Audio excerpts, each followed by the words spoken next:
नमस्ते विद्यार्थी बालमित्रांनो, मागील व्हिडिओमध्ये आपण इन अ बिस्किट फॅक्टरी हे चॅप्टर पाहिलेले आहे।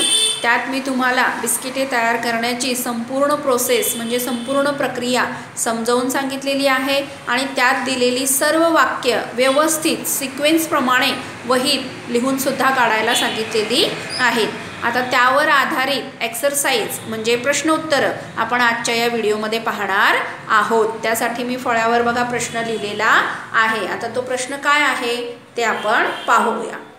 The following sentences tell you how biscuits are made, but the sentences are mixed up.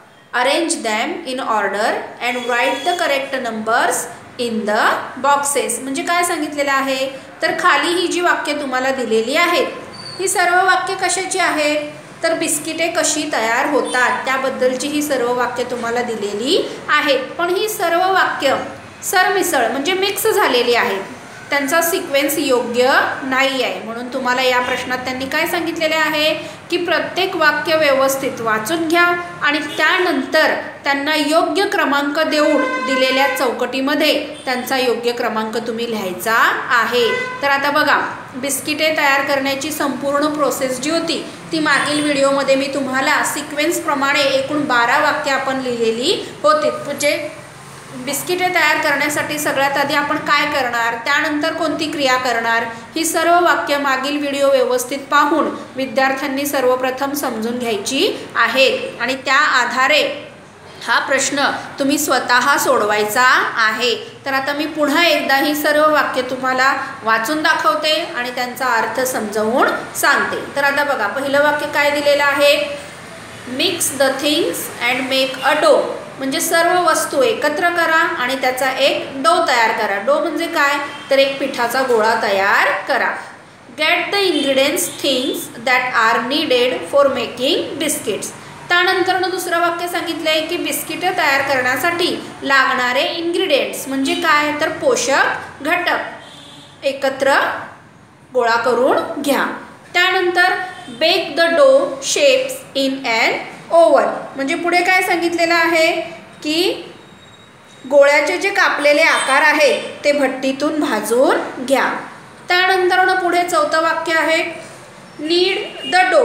Need the डो म्हणजे तो पिठाचा गोळा मळून घ्या। पुढे 5 नंबरचं वाक्य आहे कट आउट द डो।